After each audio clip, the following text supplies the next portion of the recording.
So I saw a video of somebody coming on here saying they get paid to exist. And they quite literally were saying that because that they, are being and existing every single day within this structure and they are just, living their best life, they're getting paid to exist. And that's just not what that means. So let's break it down a little bit.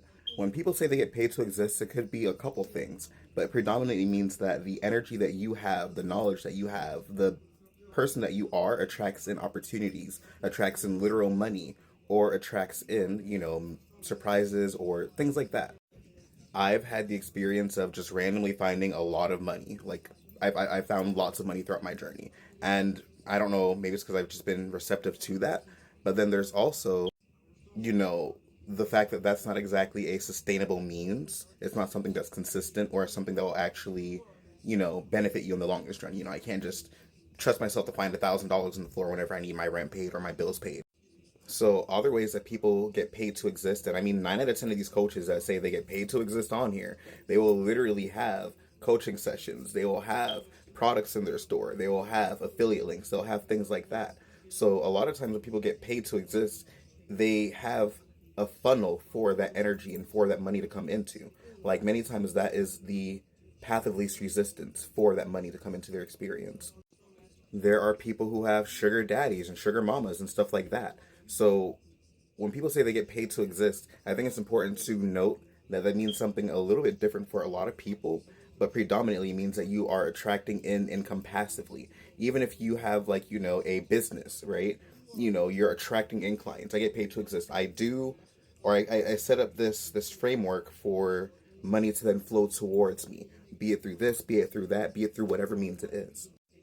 And I mean, again, some people are probably really good at manifesting to the point where they can probably just think about $1 million popping into their account and they can probably shift into a reality reflective of that. I'm not going to say that there's any limit to manifesting because there quite literally is not. You can quantum leap into a reality where the sun doesn't rise. So I'm not going to place a limit on what you can manifest. But what I'm going to state is that when many people say they get paid to exist, that is what they mean. And that is what they're getting at.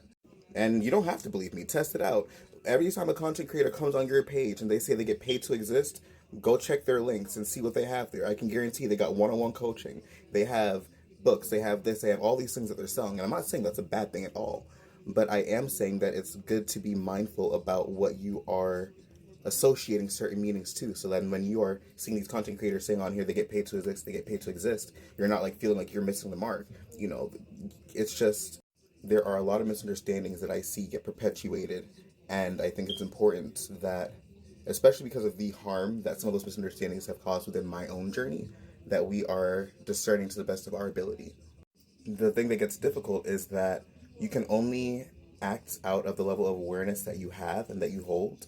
So there's only so much you can do when you are not aware of something that's better. So when there's so many content creators on here teaching and speaking about all these things, and they, for some reason, you connect with them, but they might not necessarily have the best framework to explain these things, then sometimes that can be a little bit dangerous because now you're falling under false premises that could be very damaging to say the least.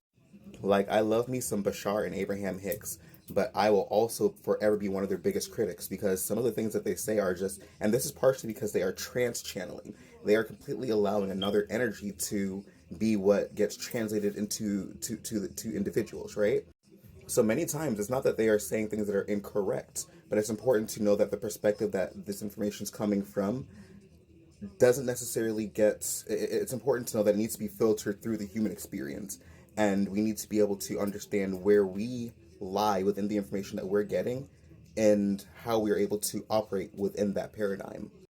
Because Bashar will tell you to quit your job tomorrow and follow your passion, but at the same time he will tell you you got homeless and then that was just a bump in the road on the path. Like, I can't.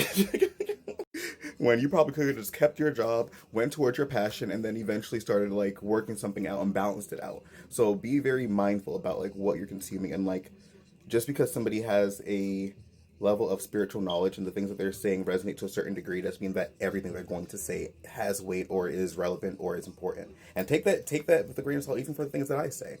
Not everything that I say might resonate for you or might be accurate, or I might even have my mistakes in the things that I state. So don't necessarily just take what I say for face value. I always encourage anybody to test the things that I say, to challenge the things that I say, to figure it out for yourself, because that's the only real way that you're able to understand and know things, by experiencing it firsthand and by applying the knowledge to the best of your ability, and then seeing how that then affects you as you apply it. But I mean, Bashar and Abraham Hicks. There's a couple of things. I remember Abraham Hicks told this one lady, her this lady's daughter died, right? And it's important to know that Abraham Hicks is a spirit, right? So they are non-physical beings. So when Abraham says like, "Oh, it was just a transition," from their perspective, from the spirit's perspective, that's all it literally is. They literally just see like, "Oh, this being just went from a physical body to a non-physical body."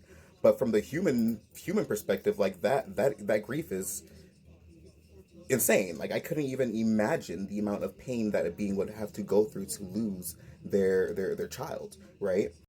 So for Abraham Hicks in that exact same breath to simply say like, oh, it was just a transition, and to pretty much just like dismiss a grieving mother, and then to say all she has to do is like focus her attention to more positive things, like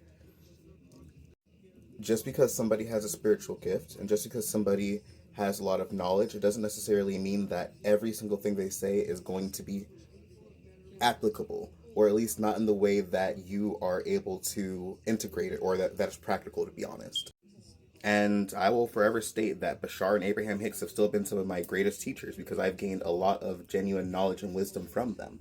But in that exact same breath, I can say that some of the misunderstandings held around their teachings have also cost me a lot of stress. So I mean, there's definitely a level of discernment and trusting your own intuition, trusting how you feel about certain things, and then trying your best to navigate it from that lens. Because at the end of the day, the only person who is manifesting, who's doing this, who's walking this journey, is you. There's not another being external that is able to control the outcomes of the things that you are working towards aside from you. And I should necessarily say that there are going to be external factors sometimes that come up, but regardless, the consistent factor is you and how you then move forward through that.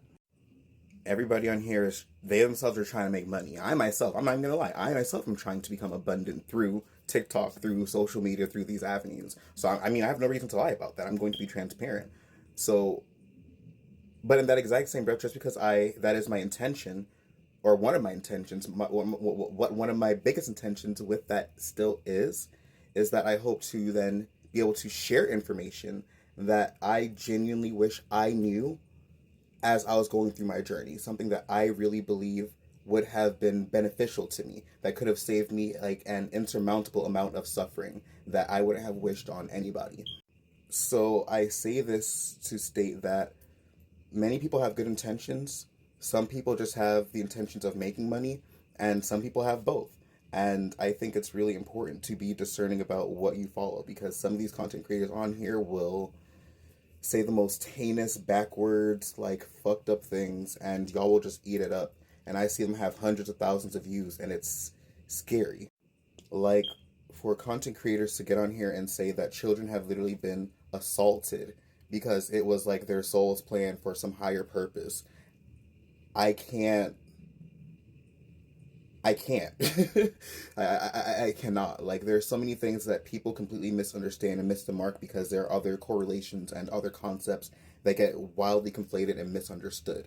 And I think there's so much of spirituality that is just rebranded religion, and so much spiritual bypassing. And that's pretty much, when I say spiritual bypassing, I mean like you're using spiritual terms and concepts to completely overlook and go past any rational aspect of what the human experience has to offer, or what the human experience is doing to you, or that you're experiencing within the human realm at that point. Because Bashar can say all day and Abraham can say all day that you're the only one in your reality. But if I were to walk up to you and bitch slap you, then I'm pretty sure your face is gonna hurt. So I'm pretty sure at that point there's something that I can do in my reality that can affect you and yours. And it's not to say that, there's only power that is external of you, but it is to say that this is a shared reality. And we have to be very mindful that these paradigms and these things that people are talking about get scrutinized, because this is exactly how religion has taken over and has caused so much grief to begin with. People just taking things blindly and not assessing the harm that it perpetuates under those same that same breath. But again, this started to be a longer rant than I wanted it to be. Peace and blessings. I hope you guys have a great day.